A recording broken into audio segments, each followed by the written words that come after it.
This is All of It on WNYC. I'm Tiffany Hansen in for Allison Stewart. Well, we're going to talk now about convenience. Let's start by turning our attention to those smartphones that we're also attached to.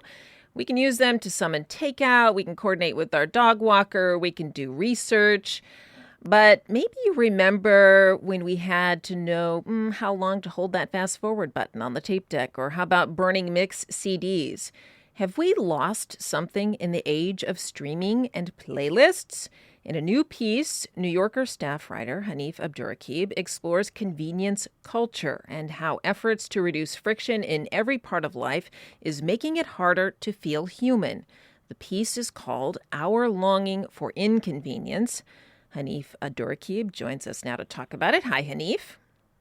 Hi, thank you for having me. You got it. Okay, you start this story with a little note about a friend who said she is done with dating apps. So I think we might as well just start there, because I think a lot of folks have had interactions with dating apps over the last however long, right? And it's a great way to talk about convenience. So what is it that made your friend give up a dating app, give up dating apps, and what does it say about convenience and inconvenience? Well, yeah, I mean, I don't know if I can accurately speak for her all the way, but I will say I think one thing that she was seeking is the kind of friction and uncertainty that comes with a real life encounter.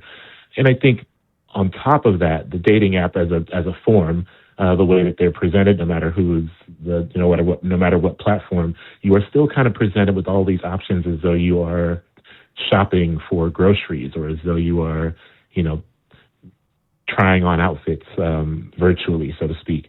And that kind of, I'm not a dating app person myself, so I can't speak to what it does to the brain from my point of view, but it seems like what it was doing to her brain was detaching her from the real human possibility that exists when you encounter someone in the world. Because, of course, dating apps are convenient and they're functional for many people, but you're presented with a wave of photos and really short info about a person that does not encompass their whole self, and then you are asked to make a decision in a very short amount of time about whether or not that person is worthy of you leaving the house. And that can be disorienting after a while, I think. Do you think that our longing for inconvenience really boils down to that, though, this notion that we are all just longing for some interpersonal, connection? Not only that, I also think that we are at a time in our world where we are sold the fact that our lives are going to be made easier by technology, for example. But that comes at a real cost. And in addition to that, our lives are actually not made significantly easier by many technologies. In the piece, I talk about trying to get a question answered about my car insurance, but I have to bypass these AI voices that aren't human and cannot accurately answer a question. And that's not old. I mean, that's not new. We've always kind of run up against the non-human, at least in my lifetime. I've always run up against the non-human voice giving information that a human could give more easily. But there is an abundance of it now in almost every sector of our lives. And we're told that these things are going to make our lives easier, but in fact, they kind of make our lives more circuitous. And so it's not just human interaction, though I think that is a part of it. It is the myth of convenience that we're being sold in the material results that are not matching that mythology. So essentially, what I hear you saying, and what I think you say in the piece, is that it's not just nostalgia we're talking about here. No. Although nostalgia does play a role in it, I think there is a bit of some nostalgic longing. In the piece, I talk about people eager for things like Walkmans, and Sony's like re-releasing the original Walkman. And VCRs. So yes, right, VCRs. There is a kind of a material nostalgia. And again, I want to be clear that I'm not critical of this. I literally, in my home right now, I have a VCR. I have a cassette deck and a CD player. These are things that I own. But it does seem like there is a wave of people who are going towards these material items because they do create a kind of friction. They require more out of us than the ease that we're afforded via our smartphones, for example. This is a little bit of a meta question, but nostalgia for some people can be really good. In some circumstances, it can also be really bad. How do you think we can, right? How can we parse out the good and bad when we're talking about downgrading our lives? Well, I mean, I think, one thing I talk about in the piece is that there's a difference between what the brain wants and what the heart wants. And truly, I'm not an expert in either the brain or the heart, but I will say that where I think nostalgia can go awry is if you are projecting, if you're putting the weight of a time that you actually do not want in a material sense, but you want the kind of ephemera of that time. That's a different thing. It's different to say I'm going to surround myself with, say, I'm a sneaker collector, so I have a lot of sneakers from the 90s and 2000s, and that's wonderful because I can put those on or hold them, and they will transport me back to the era in which I first owned them. However, it's a different thing to say I want a Walkman or I want to put my phone in a box and read a book. That requires a labor of you, in a worthwhile labor, I think, in some ways, but it requires a labor out of some people that their hearts and minds might not be equipped for because of the actual world that we live in that has, in some ways, stripped people of the capacity and the fortitude it takes to endure the materials of our nostalgic longing. And so that is where nostalgia can get really difficult. I also think nostalgia can get really difficult if you are just attempting to use it as a portal out of a present place to transport yourself into any past that is not the present, because not all of our past and not all corners and sections of our past are worthwhile trips to go on. We have a texter here who says, still enjoying print editions of the New Yorker on weekends, the New York Times. Hanif, that reminds me of that moment when the Kindle came out. I think it was the Kindle, and everybody was like, oh, books are dead. Sure. Obviously didn't happen. So, at the time I thought there's value, and I think that this texter is getting at that, right? There's value in holding the thing in your book, in your hand, in turning the page. And so is some of what you get at what you get out of this downgrading kind of a tactile experience that we've lost? Yeah, and I will say this. I mean, I do think a lot of people are in the world who still love holding a material object like a book or a magazine. I don't think, maybe I'm too optimistic. I just don't think that will ever go away. I just see it too much. I know too many people who are of all ages, of all generations, who are interested in holding a physical object. But yeah, I do think I personally crave the touchability of a machine or a book. I really love, I think one thing that sparked this piece that I don't write about in the piece is that I unearthed all of my burned CDs from the early mid 2000s. There's hundreds and hundreds, almost 1,000 of them, I think.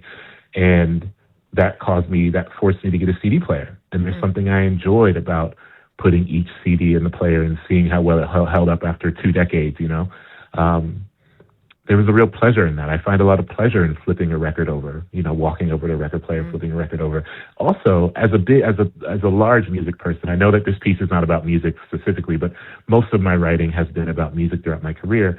One great myth, too, is you hear people talk about streaming services and say, well, all the music that's ever been made is on all these streaming services, but that's not true. It's a fraction of the music that's ever been made. There's so much music that does not exist on streaming that you can find in the world, digging through record crates or picking up recommendations from people. Or there is a lot that cannot be afforded to us via convenience that is thrust in front of us. And I think it is really worthwhile to continue to look and seek things that are not right in front of you and at your fingertips.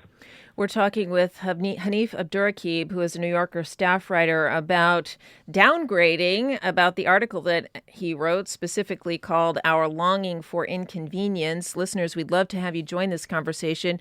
Tell us about your intentional inconveniences, your nostalgic downgrades. You can call us 212-433-9692. You can also text us at that number. Hanif, we have a couple texts here. Not a big unplugging moment for me, but I miss looking things up without getting distracted by a million links. So I'm converting an old iPad to a whole. I don't know what this means, but basically that's the point, right? Like getting distracted by links is something that happens as soon as we turn on our phone. Another texter says the purported ease of everything being in an app comes at the cost of brain function. What do we know about how all of this is affecting our brains?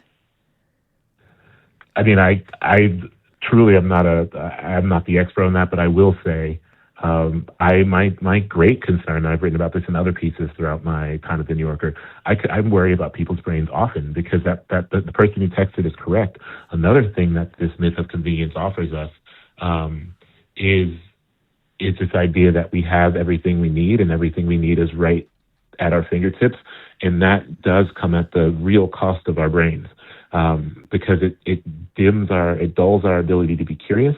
And I think if we are not a curious people, we end up becoming a cruel people, a more cruel people, because we lose interest in the world outside of ourselves. And so this is not only for me about brain function, it's also about heart function. You talk about being curious as sort of a value of these quote unquote inconveniences. So what other kind of values do we associate with some of these older technologies or some of these downgrades that we might make? I'm thinking specifically of like going to get your groceries. There's work involved there. So is hard work part of it? Work is part of it, but also the possibility that you might encounter someone in the world who is not you and might have something worthwhile to offer you. That's such an important part of that experience, I think. And so it is work, but it's also just the kind of thing that comes with being in the world and perhaps encountering someone else. Hanif, let's bring a caller into the conversation. Let's talk with Ben. Hi, Ben. Hello. Thank you for taking my call. First-time caller, long-time listener. Welcome. Well, so my comment for today is that we are innately analog creatures. So everything switching to digital, you do lose something, in fact. The issue I have with this is it's not more of a downgrade, but upgrading older tech to work with today's features is super important. So you could take a cassette or a VHS, and it just won't work with whatever TVs we have today, or the quality will just be really terrible. So it's really important to be able to bridge that gap, and actually finding a new cassette player, for example, in today's age is just not really a thing. So it's really hard to want to bridge the gap between the two. But I find that I'm using DVDs often. I'm using my library to curate books and get media so I can actually unplug. So I don't like the streaming platforms as well. Just, something I wanted to bring up to you guys today. Cause in our cars, for example, there's a lack of buttons. There's a lack of analog features, and you kind of get disconnected from it that you don't own anything. So I'll take, Hey, thanks, Ben. Appreciate that. I want to give Hanif a chance. I want to give you a chance here, Hanif, to respond to that. Yeah, I mean, in the piece, I mentioned that a friend of mine got a VCR and had no way to hook it up to his television. He sought out, he spent so long seeking out a VCR, and, he wanted to go through a lot of, I think, old home videos. And then he got it in his house and was like, oh, that's right. I remembered that this television I have, this smart TV, is not equipped to hook up organically to this VCR. He had to buy like an adapter and all these things.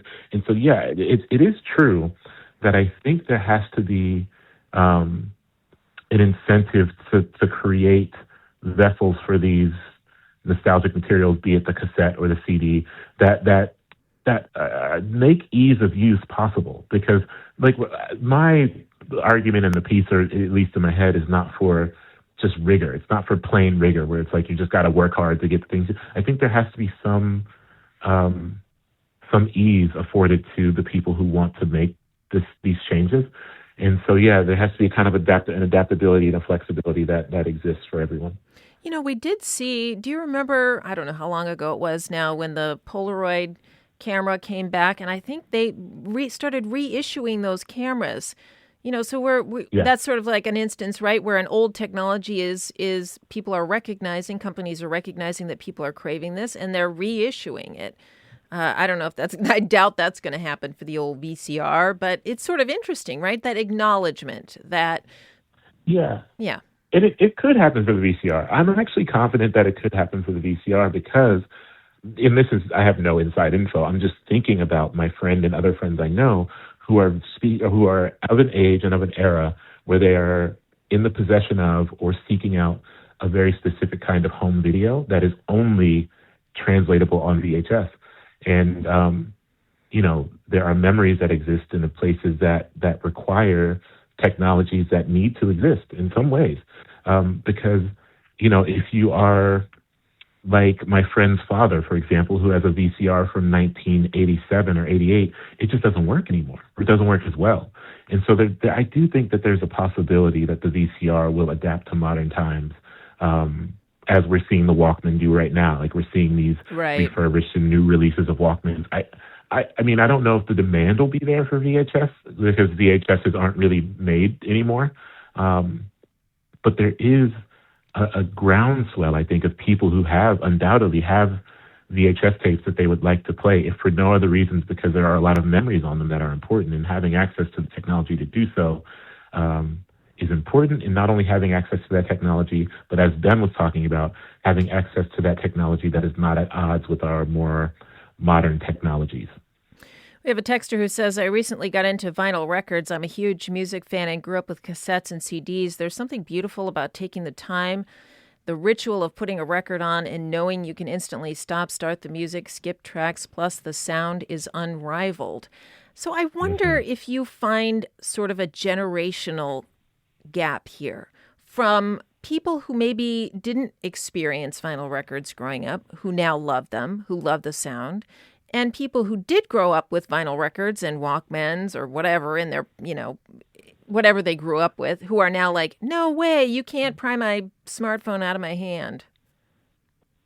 Yeah, I don't know. I mean, I think broadly there's maybe a generational gap. I feel like I'm lucky in that I know a lot of folks younger than me, be teenagers or folks in their 20s, who are seeking out vinyl specifically.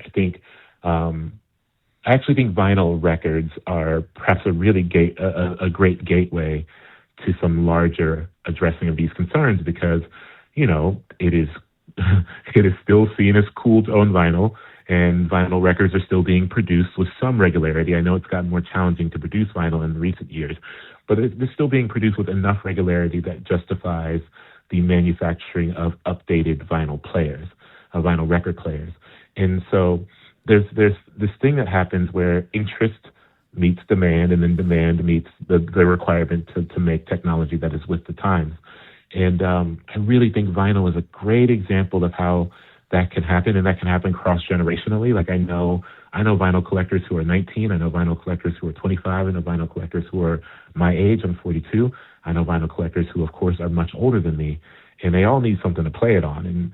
And maybe if you are someone who's a bit older, I know elders who have had the same record players since the 70s because they made them different then and they can hold up a bit more. But if that's not the case for you, you need something that will, function. And so I really do think vinyl is a good model for how to be. In the last 30 seconds we have here, what's the best downgrading of your tech that you've done? I'm trying to write by hand more. That is a really big thing for me because, and to be clear, I've never really written by hand. I'm of an era where, I came up at the boom of the internet, so I've always been an internet person typing on the internet, and my handwriting is awful. I remember how to do cursive, but not well, and so nice. I'm trying to draft.